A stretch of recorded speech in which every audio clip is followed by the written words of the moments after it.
Welcome to BitBoy Crypto. We can't let anybody else find out who we are. My eyes are up here. I personally would not advise that strategy. Yeah. Bugs Bunny or Tweety Bird, how to make money in crypto. Oh, you're killing me. Welcome to BitBoy Crypto, the people's channel, where our goal is to show you guys how to reach financial freedom through crypto assets. My name is Frankie Candles. I'm going to be opening up the stream today for you guys, and then in a few minutes, we'll pass it over to DZ, and then he's going to finish it up. It is Tuesday, May 17th at about 11:31, but I will say, TJ, I think we did go live when it was still 11:30, so technically we are on time. We are. The intro had to run, of course. That's right. Can't forget the intro. Guys, we got a great show today. We got a bunch of stuff to talk about. Like I said, I'm going to be opening it up here. I'm going to run through some market watch stories, show the charts, and then we're going to bring DZ in. So let's go ahead and get into it. Starting off with our subscriber count here, 1.45 million. Come on, 1.456. Let's get it there. If you're not subscribed, guys, subscribe. Click the notification bell so you don't miss any of these live streams as well. Or, we upload a lot of videos on this channel, so you don't want to be missing any of those either. Moving on, we got me, Frankie Candles, Instagram here. About 3,000 followers. So if you're not following me here, we do clip a lot of my content, give some, quick little tips and tricks on trading, as well as some funny stuff as well, like deep fakes of me and Ben posing for prom. We got DZ up there at, almost 4,500 followers. So definitely check out DZ on Instagram. Also, hit merch. Check out our merch, guys. This TJ, this merch is amazing. It is really cool. I actually was planning on throwing one of those Cardano jerseys on today and forgot. I have one here. I've got blue shorts. I was like, hey, let's go blue today. It matches. Blue. Yeah. I should have threw one on as well. So definitely don't forget to check out Hit Merch. We got my Twitter coming in at about 4,200 followers. So definitely go check me out here. It's kind of the same thing. We clip some stuff. I do put charts on here, let you guys know what I'm thinking about the markets. That's Frankie_Candles on Twitter. And then we do also have DZ.ETH or DZ_BTC on Twitter as well. He's got 32K. Not too bad, DZ. The Cardano NFT whale over there. All those tweets about Cardano NFTs, man, they're blowing up. Good job. Absolutely. So go show some love to DZ, and let's move on to a quick little market watch here, starting off at the top.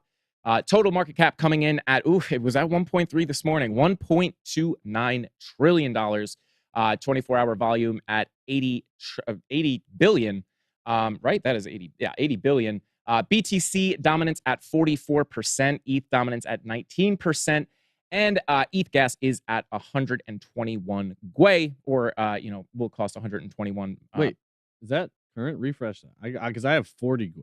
Okay. Yeah, I was going to say. Yeah, 40 Gwei. Okay. Still 1.29 trillion. I swear that was at 1.3 earlier today.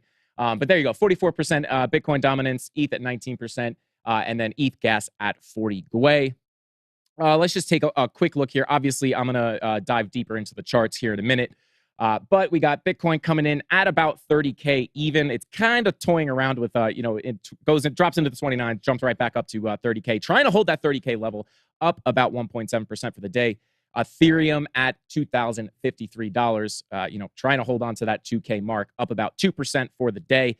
Not too bad. At least there's green numbers on here, right? I mean, we've been seeing a lot of red, guys. And again, we're going to jump into the charts here pretty quickly.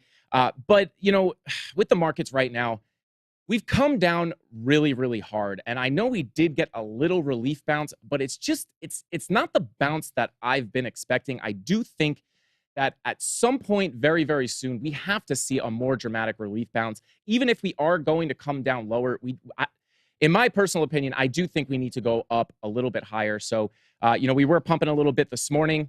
I do currently have some shorts open. I got my stop losses set. We're still in the game here. We're going to see how those pan out. I will keep you guys updated.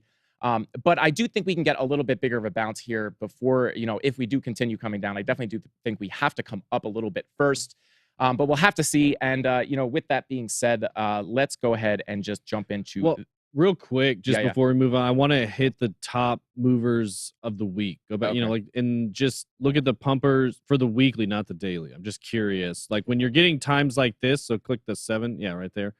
Yeah. So we've been looking at this. Not too surprising here to see money flowing probably out of Terra into Maker. Kadena, another strong project that is up for the week, which is really saying something considering how hard everything got hit. Decentraland Mana, one of the hardest hit when everything went down, and nice to see it recover for the week. Zcash, a privacy coin, not too surprising. And I think other than that, let's look at the things getting hit the hardest for the week, because this is guys in bear markets sometimes looking through these things and even just skimming through it every single day. What's up, what's down, what's moving, what's not moving. Even if you're not making moves yourself, having a good pulse of the market and a good overall understanding of a lot of the different coins. Like, hey, I remember back in 2019 when this project moved inverse to that project, and you start to get similar feelings. So watching Phantom being down, scroll down a little bit more. Let's see what else has been hit for the week. You can find opportunities. Thor Chain, Rune down. Yeah, Rune, Avalanche is another one that got hit. So that was just something I like to do a lot of times, is keep an eye on the weeklies and look for swings where you have a difference from, may have one that pumped real good last week and one that's getting hammered this week. You can make quick little moves like that. Yeah, I love that. I think there's a lot of things when you're in crypto. There's a lot of things that you can kind of, even for me, right? Like I do TA, so I'm constantly looking at the charts, but I come on CoinMarketCap for that exact reason, TJ. It's just good to have be able to come on here every day and get, like you said, just a general pulse of the market. It can kind of help you make decisions, whether you're trading or investing, whatever. Just having those ideas, knowing where things are every day, which things have been bleeding for over a week, which things have just started dumping, just all these things come together. Again, like TJ said, to have just a general pulse on the market is very, very important.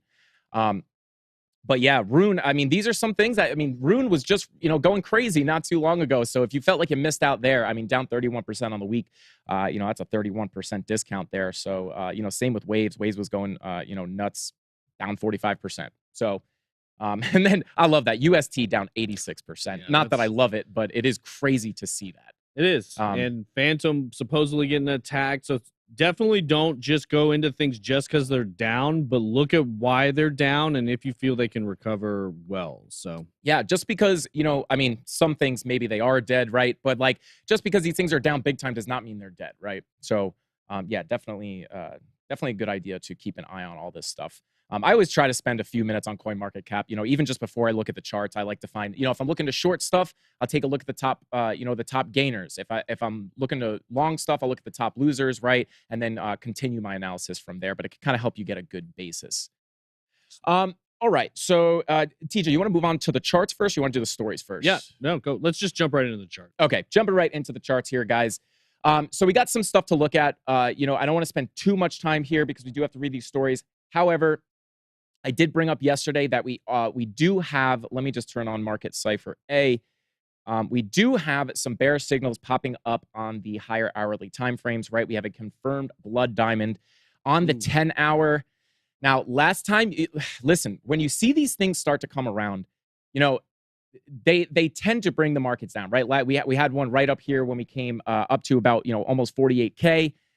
And we came down big time, right? Printed a couple more, kind of foreshadowing this move down here. So when you start seeing these pop up, right? This popped up, I believe, yesterday. And you got a couple green candles. But what you have to understand is, we printed this blood diamond. It came down a little bit. Then you got green candles. A lot of times what they can do is foreshadow the move coming, right? So maybe it's not this blood diamond that's going to dump us. But maybe this is one blood diamond that is foreshadowing potential, maybe another blood diamond or a yellow X or something like that could definitely bring the market down a lot more. But nonetheless, not really a good look to see this on the 10-hour. Could be indicating that there is some more downside. Same thing on the 8-hour, another blood diamond.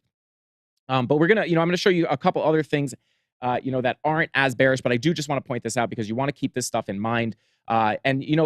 After we printed these, we did come up a little bit. So, on these higher hourly timeframes, you could see pumps play out before you have those longer term bearish signals come into play, where we saw that with the weekly blood diamond. Called the weekly blood diamond, and we pumped a little bit. Everyone was saying we were wrong.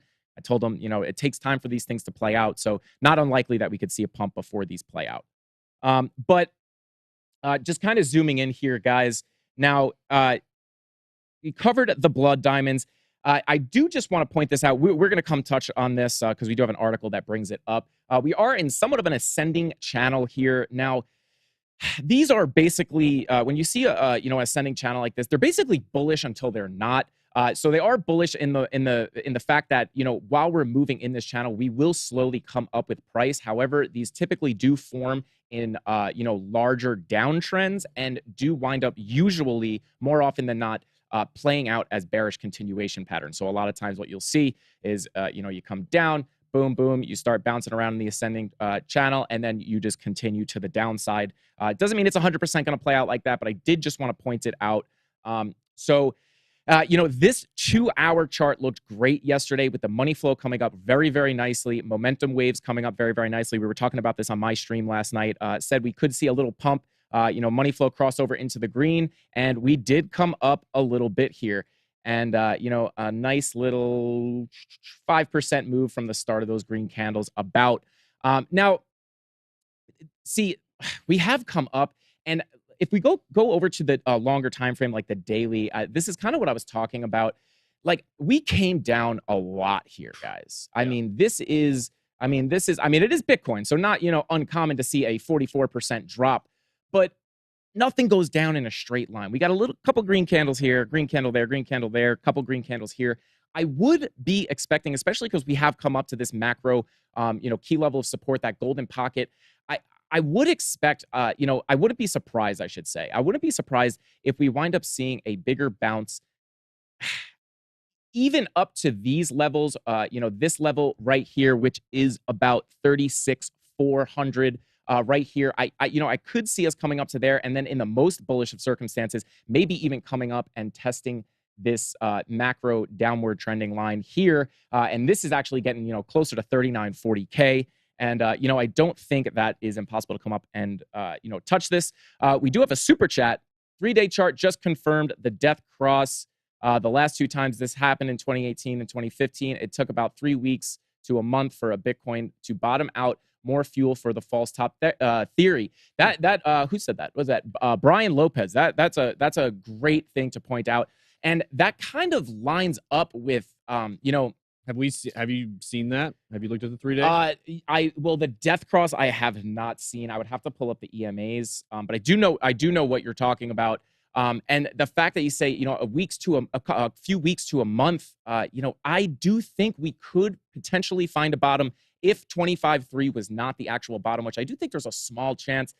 But my gut is really telling me that we could come lower. You never want to trade based off your gut. Just want to point that out. But I do feel like we could come lower, right? We're only down about 60-something% right now. And in every other bear market, we've come down at least 85%. So granted, the market is maturing, logarithmic regression, price movements get less volatile over time. So we would expect maybe the bear market to not be as extreme, especially because we didn't see max euphoria. Maybe we don't see max pain. But even in that situation, I do think we could come down a little more than we have so far. But you just want to keep it in mind. Not impossible that this was the bottom. But I would lean towards probably going to be a little more pain. Even if we do get a pump up, right? If we get a pump up to this 40K, people are going to be screaming all-time highs. Bull market's back on. Extended cycle is going to play out. But we could easily, work our way up here, get a hard rejection off of this, and then finally break these lows. So you definitely want to keep that in mind. But something that I want to point out on the DXY, this is very, very important. On the daily chart, we have confirmed a bearish divergence on the DXY. Now, this could be good for Bitcoin. I bet Frankie has a Fibonacci tattoo on the small of his back. You can see. You know what? My back hurts. I just don't want to show it right now, but you're not wrong. You're not wrong. Yeah. Jess knows. Jess knows. Yeah, Jess is the only person who has confirmed that I have a Fibonacci tattoo on my lower back. Nice little candle stamp, they call it. But wow. I wonder how you get good intuition there. Yeah. But yeah, guys, bearish divergence on the daily. You have your momentum waves, making a lower high here as your price is making higher highs.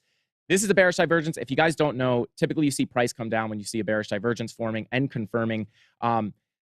This could be, this could possibly, if you see this play out. Now, obviously, we have come down a bit. Could this have played out fully? Possibly. However, if we wind up seeing this thing come down and test some of these lower supports, this could be the catalyst for us to see that Bitcoin bounce, whether it's to 36K, 32K, or 40K, whatever it may be. Those are kind of the targets that I have my eye on. Well, and a little more theory to go with that, if we say we do pump up a little bit here in the next few weeks, kind of like what that guy was mentioning in the super chat, then we have the next Fed meeting, June 14th, 15th. Say they do another 50 basis points, sends us tumbling back down again, gives us perfect space to move up towards that range, retest the top, and then go back down towards the bottom end of that range. It would almost be perfect timing. Yeah. And if Bitcoin bottomed out then there in June, like you said, that's good confluence with the false top, so be interesting. Really interesting. It definitely lines up with, how I feel about finding a bottom. I think it is definitely possible that we could find a bottom. I don't really like putting concrete numbers on. Like the way I approach the markets is I like to be completely non-deterministic, right? I never like to be like, if I think it's going up, I'll never just, 100% it's going up and you can't change my mind. You don't want to be like that with the markets because the markets aren't like that. The markets change. They can go up. They can go down. And, it's very hard to predict. So you never want to be too deterministic on things. That's kind of how I approach it. I think it's the smart way to approach it, especially when you get new information on the charts. You have to reassess. You don't just want to be like, no, I think 25K was the bottom because that's what I feel like the bottom was, right? If you get information that looks like it could go lower, you got to take it into consideration. But I do think we can maybe bottom out here in the next 1 to 3 months. I think it would be likely to find a bottom. Now, I think a lot of people think that means in 1 to 3 months, we're going to start skyrocketing. That's not what I mean. No. If you've been through a bear market, they can be absolutely brutal. Not only in the falls down, right? We'll drop like a rock. That's horrible. It scares everybody out, right? And then you get a nice little fake out pump, get everyone excited again, and then you dump it again. It shakes the rest of everybody else out. And anyone else lingering, they just bore them out of the market, and it just goes sideways for what feels like forever. TJ, I know you know what that feels like. Yeah, it does. It feels like forever, and it doesn't necessarily feel fun, but it is because it's one of the best opportunities you have. And I want people to keep that in mind. Like it'll feel like a long time, but then as soon as it's gone, you're going to regret not accumulating at these prices, whether it's Bitcoin or your favorite layer one or whatever it is. If it's around next time that the bull market comes, now's your time to accumulate. Yeah, and everybody who has left crypto because of the bear market are going to be kicking themselves for not paying attention during the bear market. This is when you want to double down. I know I've said this. This is when you want to double down on your research and really start paying attention. When everyone else walks away, you stay. And in the next bull market, those people are going to be crying and they wish they did what you did. So if you're here, pat yourself on the back for sure. All right, I think that's just about it that I have on the charts. So bearish divergence on the DXY, definitely keep an eye on this, guys. And then, for Bitcoin, I would, keep an eye out for a possible pump. Now, I did say I am in some shorts, so hopefully we don't get stopped out here. But if it does, that's why they make stop losses. That's why risk management is the most important thing about trading. If I get stopped out, it's a small loss. I'm not worried about it. But let's go ahead and move on to some of these stories. Bitcoin bulls aim to flip 30K to support, but derivatives data show traders lack confidence. Bitcoin bounced 19% from the $25,400 low on May 12th, but has investor confidence in the market been restored? Judging by the ascending channel formation, it's possible that bulls at least have plans to recover the 30K level in the short term. Now, I'm just going to bring the chart up again on this. I've read through this article before. With this ascending channel, like I said, let me pull up our other chart. There we go. With this ascending channel, I just want to reiterate, guys, this is bullish until it's not, right? Again, as we continue in this channel, price will trend higher, but these, again, typically when you see these come up in a bigger downtrend, hint, hint, big downtrend, typically they do act as bearish continuation patterns. So I just want to point that out. It's really hard to say right now. It's a weird market today. I'm having a hard time calling it because I feel like we need that big bounce off of this golden pocket for some relief that we haven't had yet. But again, this is a bearish formation. So I'm kind of torn with that. This article doesn't really go that much further into stuff. One fact, there's the Luna stuff is, them selling their 80,000 Bitcoin, 99% of their position is kind of what's, putting this downward pressure on the market. Did we see the selling pressure exhaust? I feel like it's got to be. We need some kind of short-term bounce, but you want to be careful. Like I said, there's a lot of mixed signals right now. Those blood diamonds are making me think we're coming lower, but I think we could see a shorter-term bounce before those play out. So maybe that's what happens. It's kind of rough out there to read the markets today. I'm not going to lie. But then moving on here, guys, this is. Can you scoot that over just a little bit? Yes. A little more. Maybe not. Other way. There it is. Boom. Fear and Greed Index is at an 8 right now, guys. This is low. This is another thing that's making me think, like, how much lower is this thing going to go before we finally see some relief? I feel like relief has to be around the corner. Again, not saying the bull market's starting back up. That actually really surprised me when I came in today. Johnny told me that, and I was like, 8? How is it lower today? It was only at a 14 last week. Yeah, like, it seems so much scarier, like the day after all that Terra stuff collapsed and the price is dumping. Like 8 is one of the lowest prices I've ever seen. Yeah, so, like I would expect it to be recovering since all that stuff was going to happen. At this point, maybe going from an 8 at that point to a 14 today would make more sense to me. But guys, if you come here and look at the all-time for the Fear and Greed Index, now this is, I believe, March of April 2020, March of 2020. Guys, it was at a 12, a 10, I think is the lowest it got in March. Now, this chart is weird. I can't actually it's tough. Get okay, so 9. Either way, the last time we might be lower than March 2020 dump. And if we're not lower, we're at about the same point here. I can't see how this thing can go much lower. Like I said, as far as up or down, it's kind of hard to predict. If anything, I think maybe we get a short-term bounce before coming down lower. But, I mean, with the Fear and Greed Index at an 8, completely bottomed out, matching those March 2020 lows, which was a complete black swan event. You guys know what was going on there. I don't see how this thing comes any lower. I think there's got to be relief right around the corner. But with that all being said, guys, I think that is our last article. I was going to say, speaking of relief right around the corner, right in the wings, we've got... Go. Oh man, you guys matched today and everything. Look at that. Yeah, guys. You guys playing that? Look at this. Look at this. And we got black shorts. Look at that. Oh, you can't even see those logos. Yeah, mine's hidden, but we got black shorts. We got the hat. DZ also has a tattoo. Two things. Well, on that, he calls it the what you call it, the candle stamp. I like to call it the wick pick. And I can confirm it's not just Jess. That's true. Only because we're bunkmates. Roommates. Hey, you get special privileges when you travel together. Yeah.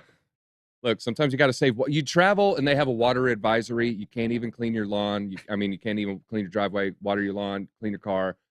We make sacrifices. That's what the BitSquad does. We make sure we care about the green environment. All right. Crypto's not bad for the environment. One influencer at a time. But yeah, we're going to get into it. And one thing on the Fear and Greed, it might be a slight lagging indicator. They may have interviewed after the Terra Luna thing. Yeah, good point. And that takes, maybe it's a 24, 48-hour collection of data. And then they put it out. They probably, maybe even take an additional 24 hours to get it out. But so I would say this fear is, largely due to the Terra Luna collapse. And seeing it at 8 is quite alarming. I will say that. But I don't see it as alarming. I see it as opportunistic. So that's how I'm choosing to look at this. Yeah, sure, the price could go lower. But I think someone in the chat said, I don't mind accumulating around 30. It can maybe go down another 10. That won't matter years from now. And that's how I feel when it comes to a DCA strategy. Exactly. Now, if you have a large lump sum and you're just going to try to catch the bottom, I would just recommend against that. Scale in on the way down, and then as it goes up, and then, have your point where you quit DCAing. And then, hey, it's good to take profits. This might be years from now, but eventually you're going to want to take some profits. We say it all the time, but this is when it really matters. Time in the market beats timing the market. Yep. And this is exactly the time that you want to be in the market when a lot of other people are leaving. Okay. And sorry, Asman 1085, but, don't worry. You can check out the Candle Mafia will be coming back 5:45. Don't you worry. And you can, catch up on his old videos. Yeah. Hey, smash the likes, guys. If you love DZ hosting this show, we got 5,000 people in here, about 900 likes. If everybody could take 1 second, smash those likes, we'd really appreciate it. Normally, I would say I'll do a hat reveal. I gave myself a haircut this morning. True story. Traveling to VCon. Don't even have time to go to the barber, really. I've just been so busy. I bought a new house. And yeah, it's all jacked up on this top left side. Hey. Yeah. You know, it's a bear market. We all have to make sacrifices. Look, I have to look. A haircut's 0.4 chain link. Actually, at this point, it's 4 chain link. Yeah. Hey, so every haircut's 4 chain link. Opportunity, right? All right. Let's talk a little articles here. 3 major metrics suggesting Bitcoin is on strong support as it's aiming for this upward move. We definitely I'm seeing some bottom indicators here.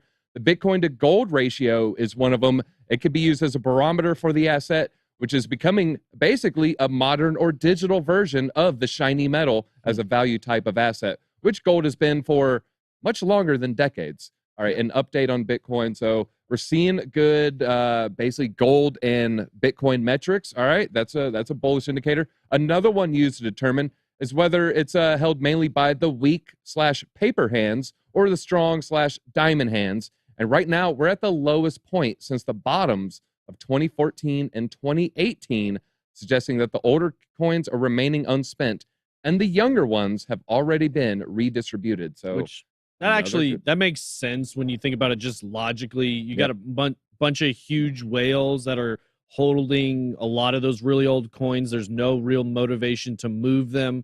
If you're going to move things, it's going to be your recent acquisitions, not some old wallet. So it's the money's flushed out of the young people. I don't care how many times you listen to TI Motivation, you're not selling if you're one of those older holders. All right, older holder, I like that. Despite the 60% decline in Bitcoin, long-term holders are not even close to capitulating or dropping their asset, as the metric tracking the number of old investors remains at 13% for more than a year, which is essentially another subset of the same data from the dormancy flow, but still a good sign. So we're seeing some bottom indicators. We're not saying, hey, this is saying this is the bottom, but we're saying, maybe this is the good time where you've been on the sidelines, maybe trying to get your relative to start buying, hey, uncle, cousin, start DCAing. Now, if you told them to buy at the last Thanksgiving dinner, it's going to be rough. Yeah, it's going to be rough. Here's your line, because I've done this. If you did tell them to buy the top, and they did buy the top, luckily this time I told most people not to, but they did it anyway. So even if that happened, this is your line. You can say, look, if you bought at 64 and you buy and you're down, say 50% at 30, we buy more right now, and you're only down 25%. Yeah. And then once you get back up to 40, 45, you're already in the profit, and it lowers the point you need to get back in the profit. And that, obviously that's good, just trading logic. But for a lot of retail investors, they've never really thought about it. Yeah, it's the reverse Michael Saylor strategy, where he started buying cheap and then started buying as it got more expensive. Yeah, they buy expensive, and then they got to start buying more as it goes cheap. Then you get a blended entry is what that's called. Nice. Little blended entry. All right, let's institutional investors accumulate a staggering almost 300 million in Bitcoin as Ethereum, Solana, and additional alts tread water, barely staying above water, kind of like that meme of the mother neglecting one of her children. What was up with that picture? Anyways, the latest digital asset fund flows weekly report, CoinShares, finds that crypto investments saw the largest capital inflow of the year last week as institutions sought to buy into the weakness. So the smart money's coming in. By far, Bitcoin witnessed the largest amount of inflows from institutional investors last week, totaling 300 million. I think this is underreported. The largest amount of inflows from institutional investors. I'm just going to give up on this mouse. The largest of institutional investors. What would you say an institutional investor is compared to a retail investor? Maybe privy to more information, maybe a little bit more seasoned, and maybe going to make a better call. They're long-term focused, usually. Like, this isn't a short-term play. So they're not, just as what those dormancy flows were just showing, they're not going anywhere. Yeah. So, they're all about the long con. No, exactly. I'm just kidding. Long coin here. Yeah. Even though Terra USD, the UST coin, lost its US dollar peg last week, CoinShares still found that a small number of investors added to their Luna positions during the ecosystem's fallout. Yeah, that was the degens coming in. Hit that like button if you degened. I know we had some degens in the office. They were coming in. They were like, oh, you know how many zeros there are? It's like the new SHIB. It was up 4,000% yesterday. It's got to be up a bunch today. So hit that like button if you degened. And hit that like button if you made a little bit of some gains off the bottom. But we would not recommend, trading meme coins. If you're a trader, you just absolutely have to, and you're really watching the charts and you know what you're doing. It's good to get in and out, but don't just buy it and forget it. Don't set it and forget it when it comes to something Absolutely like that. Bad news. All right, let's talk a little Bernanke. Seeing stagflation ahead. We all know this was coming. The coronavirus pandemic and its impact, the overnight pullback in employment, coupled with an infusion of money not seen in history, and now seemingly runaway inflation, have had him thinking and writing. He said he's been in a self-imposed quarantine of sorts, writing a book, 21st Century Monetary Policy, the Federal Reserve from the Great Inflation to COVID-19, which will be published on Tuesday. I think a lot of smart economists are going to be definitely hanging on to these words. And Bernanke, deeply entrenched in the system for years. So it's going to be interesting to see if he has an outsider's perspective or if he's going to come in and maybe, just kind of give out the party talking points. So I'm leaning towards, when it's a book, they got to get a little salacious with the details. You know, like it's mushroom shaped or whatever. So it'll be interesting to see how this goes. All right, he is hopeful that Jay Powell, the current Fed Reserve chairman, can help tame inflation without having to put in place the extreme measures that the former Fed chairman Paul Volcker did in the 70s or send the economy into recession. He's particularly aware of the runaway inflation and how it can become quickly a political issue, possibly putting the Fed in the crosshairs of the public in a way that even unemployment doesn't evoke. And I think that is possible because you're going to have, who's the biggest voters? Older people. What do a lot of older people have their assets tied into? Just slow moving, just mutual funds, just giant pension systems. And inflation is going to hit these things pretty hard. So when it comes to, I got my money in my mattress and it's been there forever. And you start telling, hey, granny, you're losing 1 or 2% every month. You're losing 10 real value, 10, 20% every year. People are going to wake up to that. It's not I don't want to say it's a hard concept, but if you don't know anything about economics, maybe not the easiest thing to grasp. If you've never, if you have difficulty understanding a market cap, you're probably going to have to, let me try to wrap my head around these ideas. But once they catch on to what's happening and then they see like, oh yeah, if we just print trillions out of thin air, my milk is going to cost more. People start waking up to that fact. I think that's when we'll finally see, the true voting block of the blue hairs. They're going to come out and they're the ones that's going to make the changes. As much as we want the young people to get out and vote, young people are going to change it. We're going to MTV shut up and vote. Doesn't really match those numbers of the older people. They get out there, they vote. Well, let me ask you this, because, and this is, I don't have an opinion on this one way or the other. It's just something that popped in my head. We've heard a lot about inflation, obviously stagflation, which is just inflation combined with unemployment. We've heard, it seems like a lot of economists, a lot of different people are coming out saying, hey, this time next year, it's going to be really bad. There's going to be really bad inflation and nobody's going to be working, which is very, the inflation is consistent with what we're experiencing now. But right now, for the most part, most people have jobs. Is the fact that this is kind of the standard expectation now that everybody's saying that, does it give you is there anything that makes you think that might not happen? Yeah, I was listening to All In podcast, not the Elon Musk interview from last night, which I highly recommend everybody check out, but the previous weekend's episode. And they said there's going to be a wake-up call for a lot of these people, maybe kind of living off some Robinhood money that they made 12 months ago, maybe flipping JPEGs and maybe not even doing it that well, just maybe got lucky once. Hey, me. No. So eventually they're going to have to say, my cash reserves are dwindling, and it's going to hit that point where these people who don't have to work are going to go out and get a job. Because sure, we have low unemployment right now, but we still have a lot of jobs yet to be filled. Absolutely. But there is starting to be a little bit of a hiring freeze. So when you see that, I could just go out and get a job whenever I want. When you start to see those opportunities dry up, that's when people are going to have FOMO before a paycheck. Because right now, not so much as bad it was last year, but I remember last year, Burger King, hey, we'll pay you a $500 bonus if you just work here for a week. You cash bonuses like Masari. I think they're giving $10,000, $20,000 bonuses if you can find them someone else who will work for them. So just like a headhunting bonus. As these things dry up, that's when you're going to say, oh, maybe I can't just go out and get a job in 20 minutes. You know, maybe I will actually have to go look for it.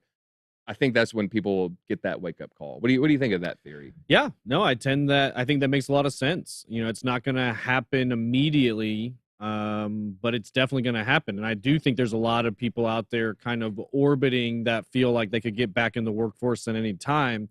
And yeah, there will be a set of a FOMO that kicks in. I'm just be curious to see when and how all that stuff takes place. Like if it is this time next year, you know, it's going to be a little while before we probably get into another bull market again. Yeah. If things are still really dicey here. If we can get to, you know, that pain point faster in the United States, then we can get to moving up again faster. It's just, it'll be real fascinating to me if they continue to do all the rate hikes they have scheduled. Because if they do, that'll get us there pretty quick. And I think you're right. It will be a fast wake-up call. And then it'll just be interesting to see how quickly we recover. Monkey Nuts, super chat. How do I set up my crypto business not in New York State, preferably not in America? That's just my 2 cents on that subject. And make sure you build.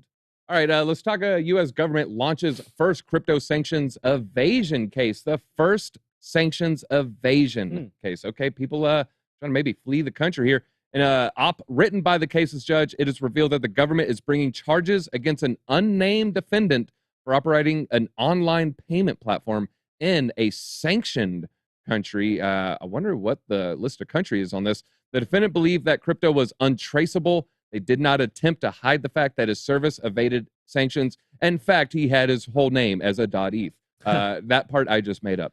Oh. Ethereum developer Virgil Griffith and 2 others were similarly charged with violating sanctions after they helped North Korea develop blockchain technology beginning in 2019.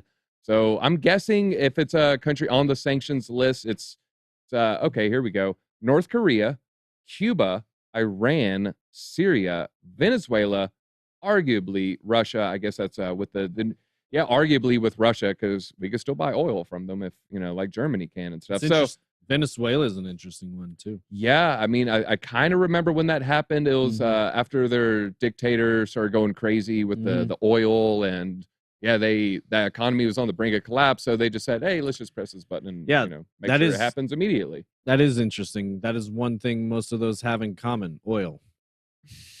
Funny how that works. It is kind of funny. All right, macro guru Raul Paul unveils portfolio update amid carnage in the crypto and global financial markets. In a new interview with the Bankless podcast, Real Vision CEO Raul Paul says that in addition to maintaining his holdings, he bought into stocks that may have long-term growth potential. When it comes to his crypto investments, says that in addition to buying a basket of riskier assets, he also played around with call options on Ethereum. He also goes on to say he's exploring the NFT niche as well, citing Yuga Labs' Bored Ape Yacht Club as employing a community-focused model that he hopes to emulate in a future project. I don't know if I would buy his NFT personally. I mean, I don't. I mean, does he have I know the Bitcoin maxis are going to be like, yeah, you know, but I mean, I don't know. Raul Powell's not a maxi. He's an altcoin guy, but I think he's saying he wants to do something similar. So if you come up with something really cool, you know, I think he's definitely capable of executing a community-based project. I don't think it'd be like a, you know, Raul Powell things of him. Yeah, Raul's Pals.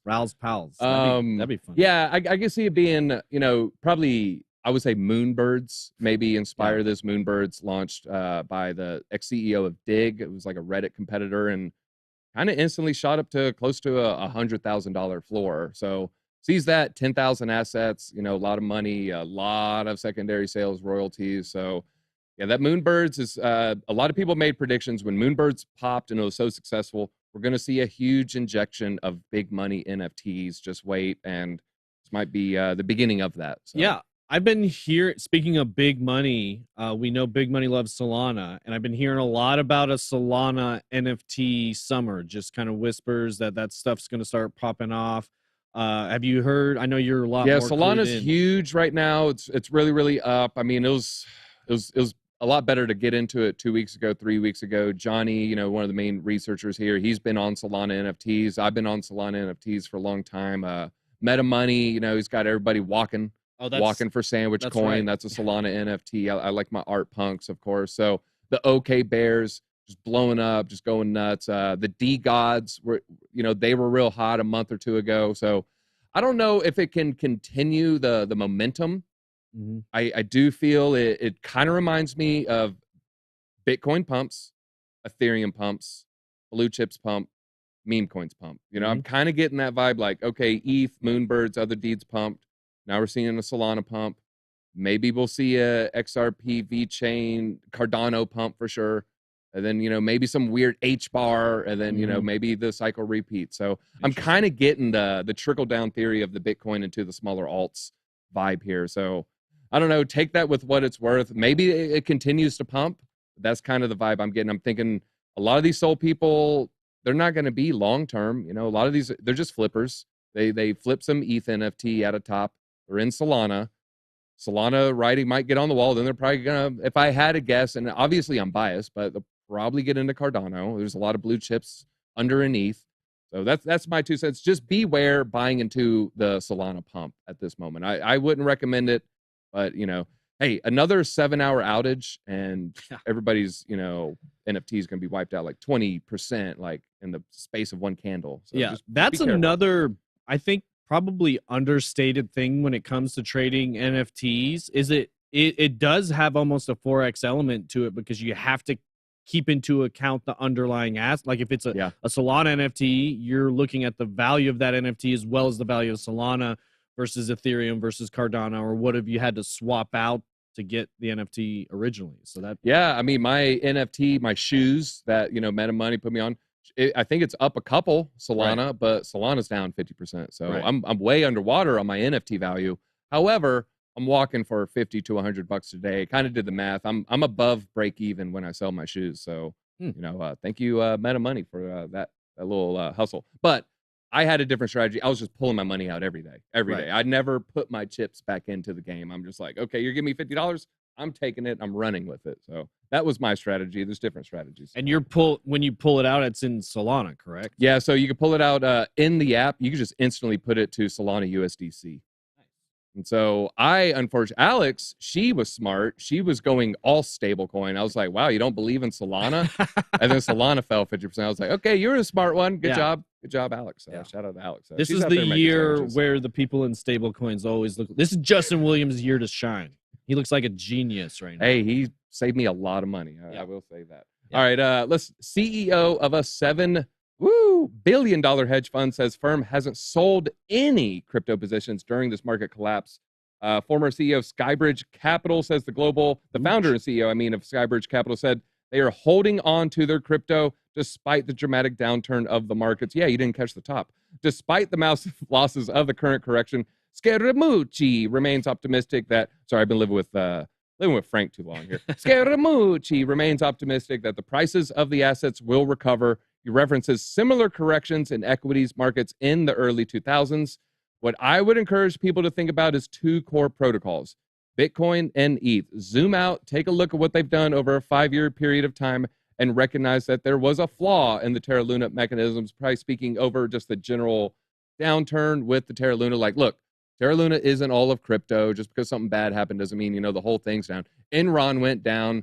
I'm sure, Exxon probably had a little, drop in price. Just, the broader market came down. But, when we talk about Enron, we don't blame Shell or Mobil or Chevron. Same thing with Lehman Brothers. We're not at every bank saying, look what you did.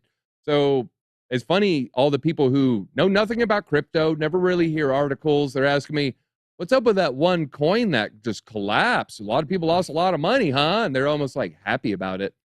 Bad news is just going to get more clicks than good news. So a lot of people, that's going to be the first crypto news they've read in a while. So they have this inflated sense of what Terra's value is to the ecosystem. But I think, it maybe made us drop down too quickly.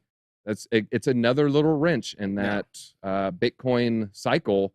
It's much like they printed too much money. We went up too quickly. I think we dropped too quickly. So cycles all it's ran amok. It's running amok. Well, and it's always interesting to me. You mentioned everybody, this random coin. Everybody seems to know about this Terra thing. And anytime there's a major exploit or a hack in crypto, like that 600 million on the Ronin bridge, like everybody that know nothing about crypto be like, oh yeah, I heard there was a huge exploit. Like everybody lost all their money in crypto, right? And like you definitely never heard of this project, and it doesn't overall affect crypto as a whole, but in their minds, like, oh, crypto's over now because of this, this hack. Oh, I heard Bitcoin got hacked, and it's like, no.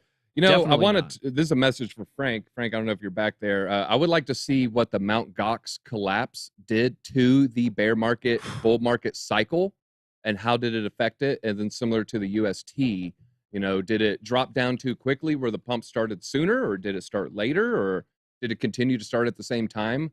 There'd be some interesting data points to look at. All right, let's see. Well, TradFi. TradeFi. I think that would be the 11-13. Like we had the double top. I think that crashed. 2011 is what caused it to dump, and then we went back up to the top in 2013. I think, but I don't know. We should check on that. Yeah. We'll get the Candle Mafia on that one. Yeah. All right. Traditional finance is getting richer. DeFi can provide a fairer world. Word advice: get the word "fair" out of your vocabulary. It's not a real word. A lot of languages don't have a word for fair. Just a little life advice there. All right, salaries are inflated away. Banks are getting bigger, and the gap between the rich and poor is widening from year to year. What does this have to do with DeFi? Situation is symbolic of all the hard workers who can afford less and less luxury from their salary. Meanwhile, the billionaires are just stacking and stacking. Trad finance, banks and states invented the game. Yeah, actually. In our financial system run by intermediaries, banks, everything is based on turning debt into more debt. This can be seen, among other things, in the annual inflation rates, which mean an overhang of demand to supply. We say 2% is healthy. States have become the biggest beneficiaries of the banking monopoly in recent years. They benefit directly from the creation, from the financial crisis of 2008. Commercial banks have increasingly buy these government bonds of the over-indebted countries in the euro area. If we look at where blockchain is already being used everywhere, the goal has already been partially achieved. About 2 billion people in the world do not have access to banking. Transactions from foreign family members often arrive with a few days delay, and they lose about 20% to commission charges right there. So not a fair or sustainable model. For the first time, DeFi gives us the opportunity to turn the blockchain into a bank. They're seeing the Internet of Value, Web 3.0, rather than the Internet of Things as a way to give something back to the masses. Web 3.0 creates trust through the protocol and allows us to own the assets we use. On the whole, this means more self-determination and possibilities for all users. I've said it before, Web 1.0, read-only. Web 2.0, read and write. Web 3.0, read and write and own. What of those three sound better to you? I know what it is for me. Shout out to Gods and Chain, just an example. Nice airdrop. You guys got a good Uniswap airdrop. The Looks token, I got a good Looks. So yeah, that when you see money being injected to the system, they pay out equity of their internet. Think of a coin as an internet company, and they're going to say, you know what? Let's give 30% of our company to the people. People say, oh, well, how is it worth anything? You know what? If Google gave away 30% of their company, sure, you're going to have paper handlers. They're just going to instantly cash out. The price would tank. But me, I would hold on to that Google stock, wait for the dump, maybe even try to buy more. So that's Web 3.0 in a nutshell. You own it. That's what I like. All right. Coinbase unveils Web3 mobile DAPP and DeFi wallet and browser.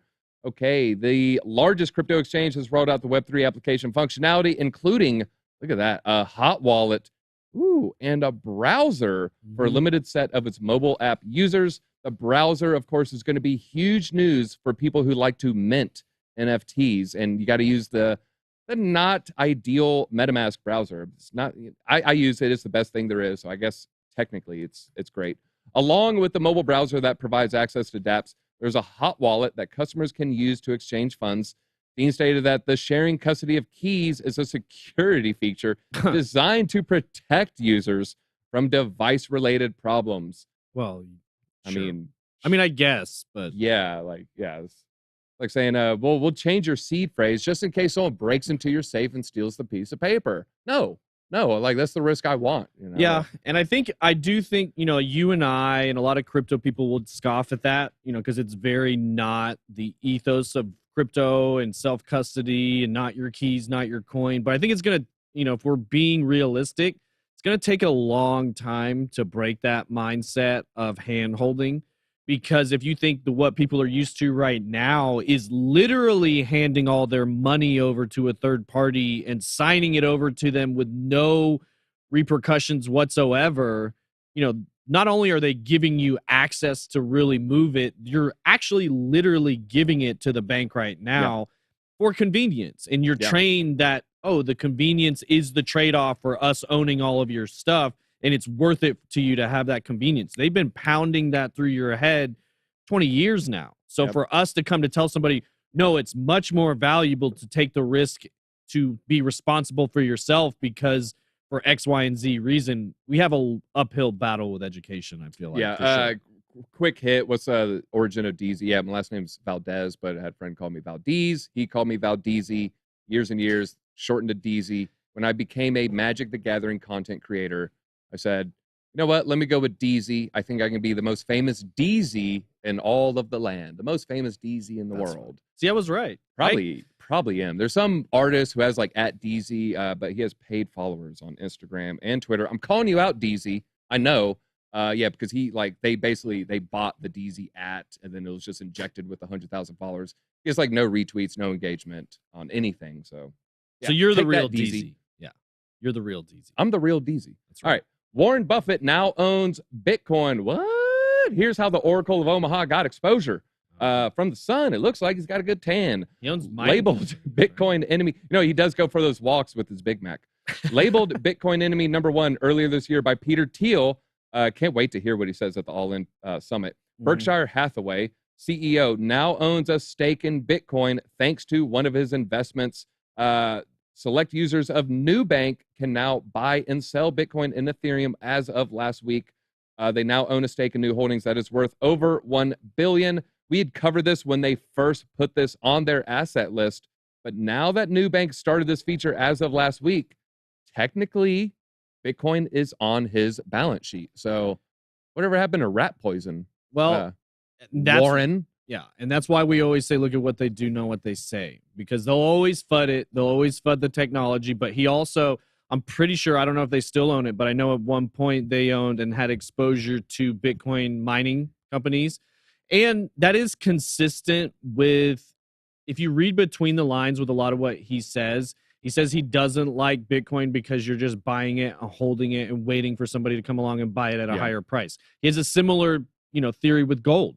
Yeah. He's not a commodities guy. Yep. He'd rather own a gold mine that produces gold and have somebody come buy you for the gold you produce than just wait for the price to go up. So I think if you look at his Bitcoin investments, and I'm sure they're not even really coming, I'm sure they just go across his desk and he approves it.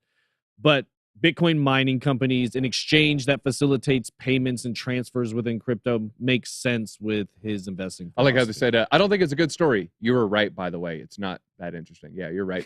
What's up with all the Warrens? The Warren I like? Warren Moon, old Oilers quarterback. That's a throwback for the older sports fans out here. All right, Coinbase slows hiring to help weather the market downturn.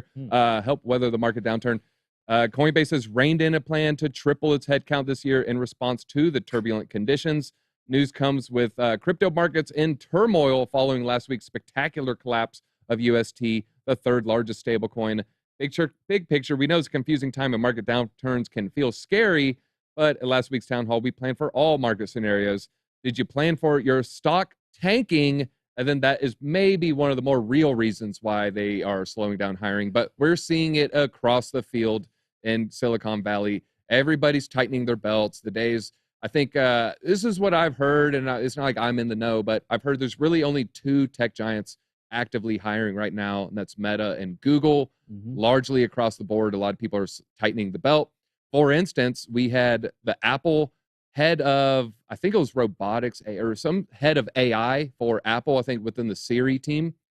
Head of a team said, look, Apple, your come to work policy is just not going to work for me. Me and my team work a lot better working from home. Apple said, okay. He said, oh, okay, so we can continue working from home. They said, no, okay, we'll take your resignation. So we're seeing a lot of tightening, and I applaud that decision, actually. You know what?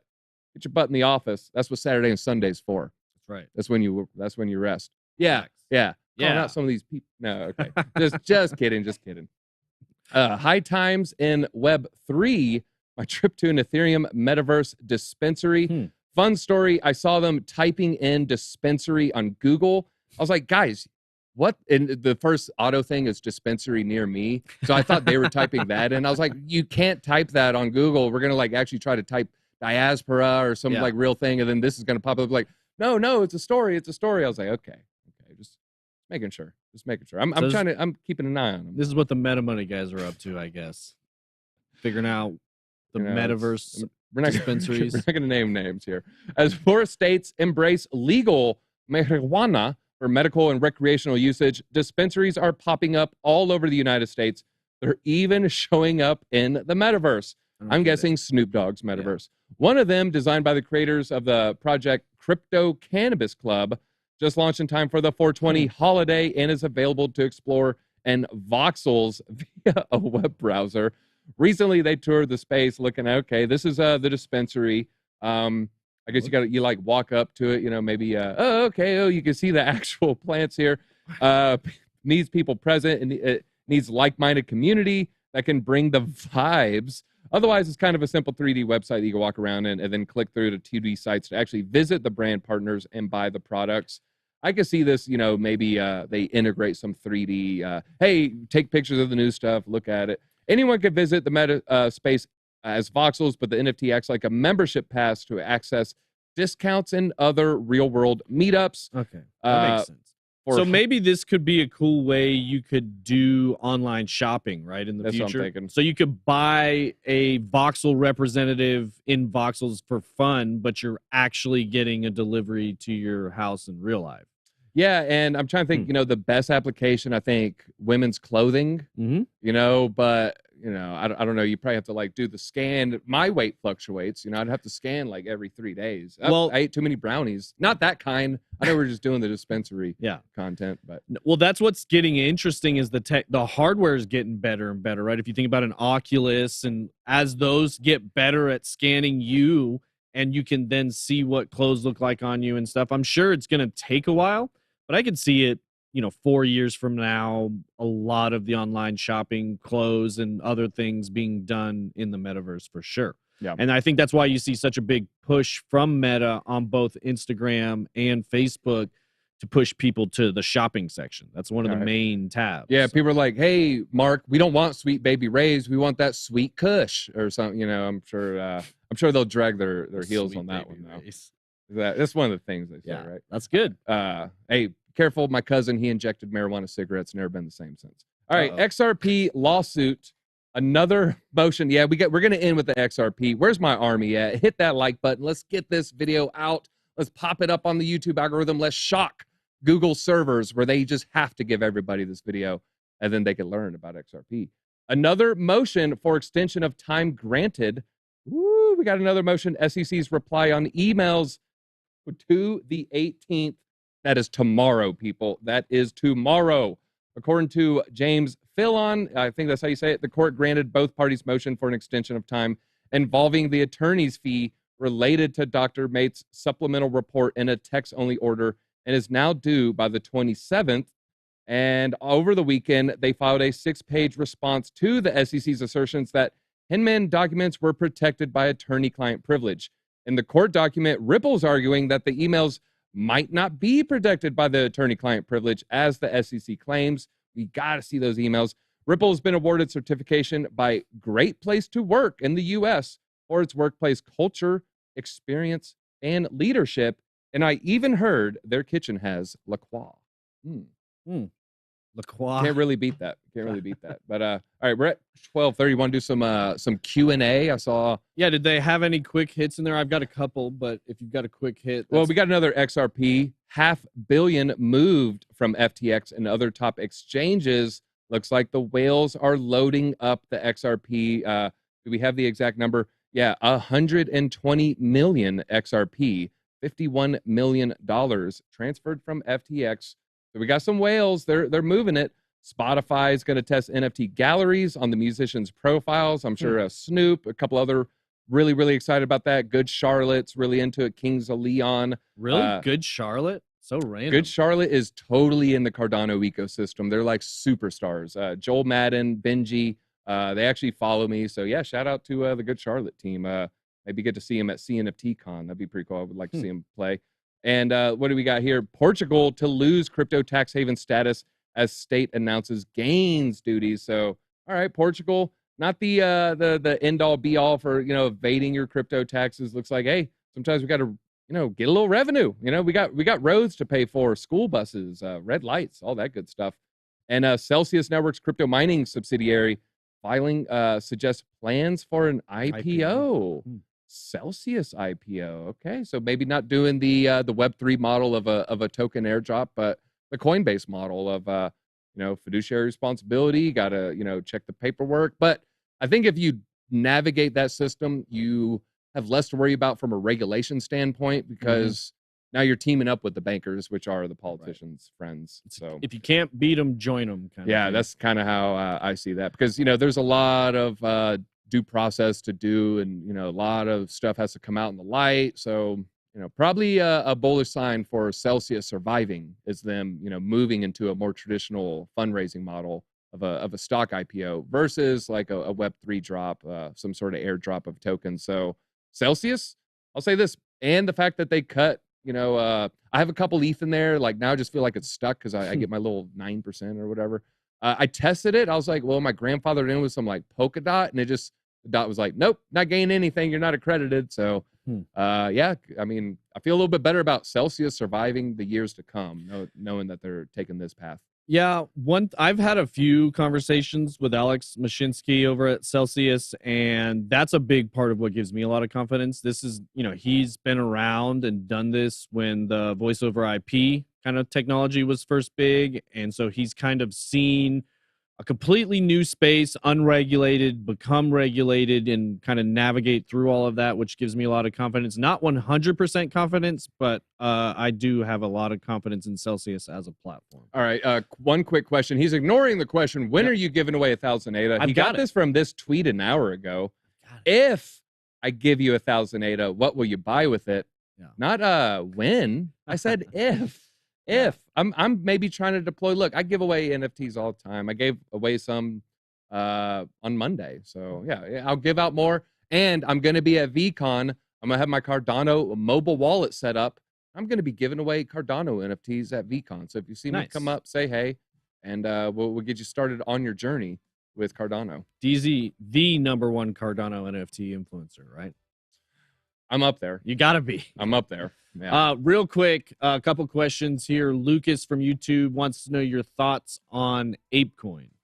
I mean, now the price is beat down all to heck, so not a bad meme coin to get into. I understand it's not, for $1 you get 17 million of it.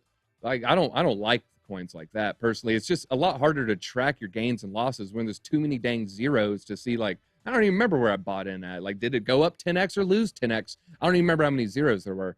So I like ApeCoin. Yuga Labs, they got beat down a little bit. Like, this was a gas war and it's all your fault.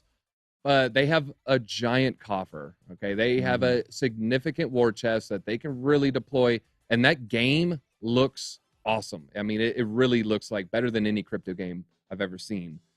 Now, it could take 2 years though. So I think ApeCoin could certainly go lower, but I have some ApeCoin and I'm not selling it. I sold, pretty early, and I definitely regret it. Wish I would have sold the top, but I like it under $10. I like it. Yeah, I would agree with that. That's pretty good assessment. It's only 1 billion coins. Yeah. One, you're taking a flyer on the community, really, and the the brand to continue to build the way they have. Yeah, it's a bet on Steve Aoki. I don't know about that. Yeah, that's right there. Okay, here's another question from Rob. I can only pull $5K a day out of an account. I want to buy Bitcoin Cardano. Should I wait on purchasing Bitcoin until I build up at least 20K USDC? It's kind of what I said at the top of the show. Like, you could try to catch that exact bottom, but you'll never catch it. You'll catch it maybe once in your life. I think that's what Crypto Face says. Like, you might catch it once. Yeah. And I don't really see much upside. You're trying to build up to 20K to buy it all at once. Like, if you can pull 5K in, say you're doing it once a week, or you're doing it 5K a day, I mean, just spread it out. I'd just buy it as you can, and then you get that blended entry like we talked about. Yeah, you see like one of those crazy, we're down 8% in a day. Buy a little bit, deploy 5-10% of your capital. That's what I would say there. And then last question that's kind of important, Crypto Cyclops. DZTJ, do you know if Coinbase wallet would be safe if Coinbase went bankrupt? I know users have the keys, but if the company doesn't exist, will the wallet be supported? I'll say a couple things on this. I don't think Coinbase is going bankrupt. I think they're feigning. They're acting poor. They want to buy the dip. They're not hiring people. They're sitting on their cash. They're not going bankrupt. Yeah. But even in that scenario, if you hold the coins, you can still transfer out. Yes, even if they went bankrupt, they'd probably support the wallet for a little while. If they stopped supporting it, it doesn't mean it's just going to disappear off your phone. It just means there's not going to be any more updates. So you could transfer out at any time. I'd say, yes, it's very safe. I would say very safe. And I would say it's possible you'll have some of these billionaire investors kind of fall on their sword a little bit and bleed hundreds of millions to, now I could say the selfish reason. So they would get, political clout, goodwill, and the community would cheer them on. They'd be like, "Oh, thank you so much, Ben's uncle. We love you." So that's my 2 cents. But I think that's all we got. Until next time, you'll see the Frankie DZ combo a couple times in June or a few times as Ben's out jet and setting. Yeah, well, we got the world about crypto. We have VCon this week, so we'll have some really good uploads, some different breakdowns during the day. Surprise twist, Ben will actually be hosting ATB tomorrow while we're all flying. So that'll be a first time ever that he's in the host seat. So that should be interesting. Yeah, can he allow the guests to talk? Yeah, you have to tune in. Yeah. ATB tomorrow. It's going to be a monumental episode. And then if you guys are at VCon, come swing by. Say hey. Yeah, come say hey. Let us know if you're at VCon. Let us know in the comments. And until next time, BitSquad, easy out.